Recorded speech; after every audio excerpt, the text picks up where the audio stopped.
Welcome back. It's a quadrennial political parlor game, guessing who might share the ticket with the party's presidential nominee. Joe Biden has pledged to pick a woman, and he's considered more than a dozen. 3 names stand out right now as likely finalists: Senator Kamala Harris of California, former National Security Advisor Ambassador Susan Rice, and Congresswoman Karen Bass of California. Bass is the chairwoman of the Congressional Black Caucus and has been a leading voice on police reform. She's also largely unknown nationally, but she's now seen as a finalist among finalists, if you will, in the so-called VP race. And Karen Bass joins me now. Congresswoman Bass, welcome back to Meet the Press. Thanks for having me on, Chuck. Let me ask this. I know nobody runs for the vice presidency, and that people shy away from that. But let me ask you the question this way. Why'd you decide to go through this vetting process? Well, mainly because I am so concerned with where we are in our country right now. 154,000 dead Americans from COVID virus. Our country ripped apart because of race, the policing issues, the economic devastation that we're facing. All of these issues is the reason why I submitted myself to a very interesting process, a trip down memory lane.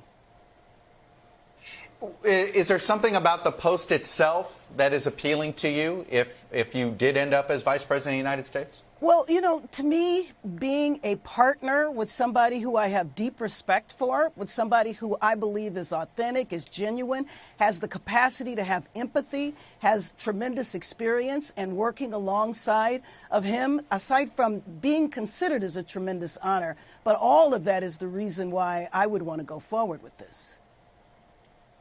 You've not been somebody who, at least we in political circles, have known as someone with presidential ambitions. Exactly. Let me ask you this. Why haven't you considered running for president before? And by agreeing to this, I know it doesn't mean you want to run for president in the future. Right. But a lot of people certainly think you will. Exactly. But you know what, Chuck? In my life, I have always been focused on the work. And you can look through my past, and I think it's pretty clear that I didn't set out in my life to run for president. I have focused on doing the work in a lot of different ways. My focus has been on trying to do everything I could to make our nation a more perfect union, especially for those people who are the most marginal, those people who are often not included in our country. That has been what I have done for almost 50 years of my life. What do you believe makes you prepared for the presidency in a heartbeat away, basically on day one? Sure. Having served as Speaker of the House in California, as you know, California is the world's 5th largest economy, the largest state in the union. I led at a time when we went through the worst economic crisis since the Great Depression. I led in a very bipartisan manner. I worked with Governor Schwarzenegger, worked well with my Republican colleagues. My background in healthcare, I've been in the emergency room. I have been in life and death situations, my experience in foreign policy. And over the years, what I'm the most proud of is my ability to bring people together, because I think that our country needs healing. I do believe that President Biden will be a healer in chief, and we certainly need that now. And I have believed I've played that role, too. I have worked across racial lines. I've worked across political lines. And I have focused on really my goal, which is to get work done on behalf of the American people, which is why you find people like Paul Ryan or Kevin McCarthy who have worked with me and worked with me well.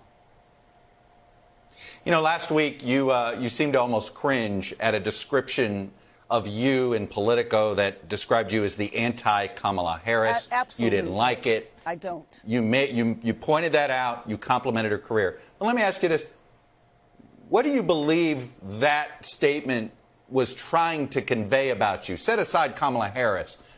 What do you believe they were trying to say about you? You know, I don't know. I guess because I reacted so quickly to the idea of myself being pitted against another woman. And I didn't like that. I don't like that now. She's my senator. I've worked with her well.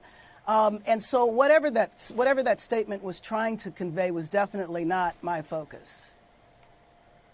Let me turn to the issue of Cuba. A lot of people have turned to this issue with you as they've dug in. You spent some time there in the 70s as a young activists, I believe working with a group called the Venceremos Brigade, building houses in Cuba. You have rejected the idea that you were somehow celebrating the Castro regime. Right. But looking back, do you look back on that and think you were a bit naive? Oh, I think as any 19-year-old would be, sure. In my early 20s, I went to Cuba to help the Cuban people to build houses. But over the last 20 years, Chuck, I have been working. One, I've always believed in bridging the divide between our two countries. Cuba's 90 miles away. But for the last 20 years, I've actually been working on healthcare-related issues in Cuba.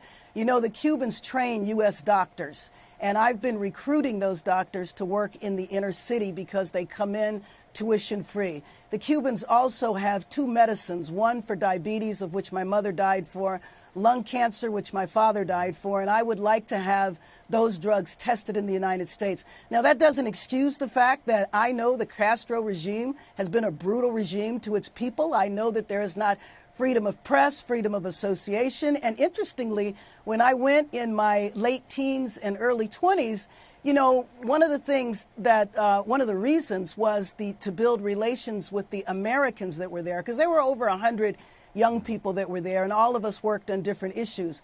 Well, what's interesting is that we had the ability to come home and protest against our own government, but the Cuban people most certainly cannot do that. They couldn't do it then, and they can't do it now. But Congresswoman, I have to say you sound a lot tougher on Castro now than you did when you described him as comandante and jefe when he died.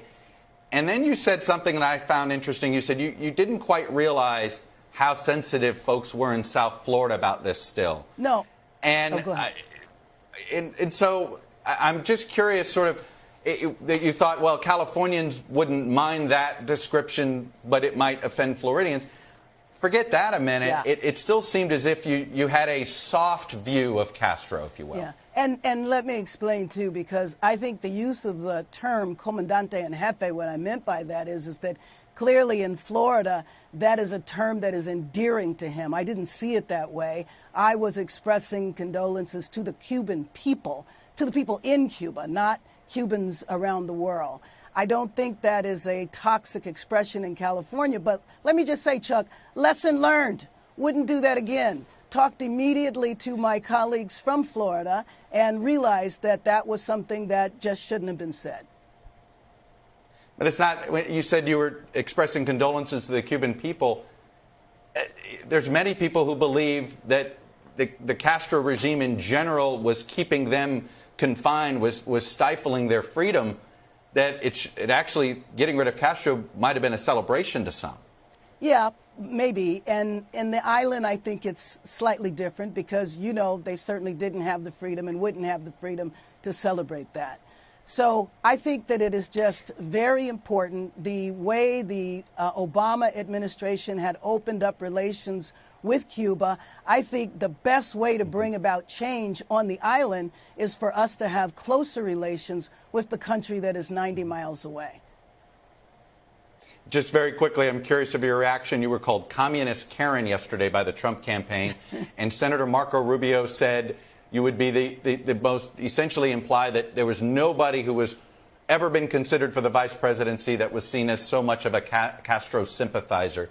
How do you react? Well, one, don't consider myself a Castro sympathizer. Number two, my position on Cuba is really no different than the position of the Obama administration. As a matter of fact, I was honored to go to Cuba with President Obama. I went to Cuba with Secretary Kerry when we raised the flag. So there really isn't anything different. And then, frankly, I believe the Republicans have decided to brand the entire Democratic Party as socialists and communists. So I'm not surprised by Rubio's characterization of me or of a role I would play if I were on the ticket. Congresswoman Karen Bass, a Democrat from California, what do you think of all the extra scrutiny you're getting, all the extra attention?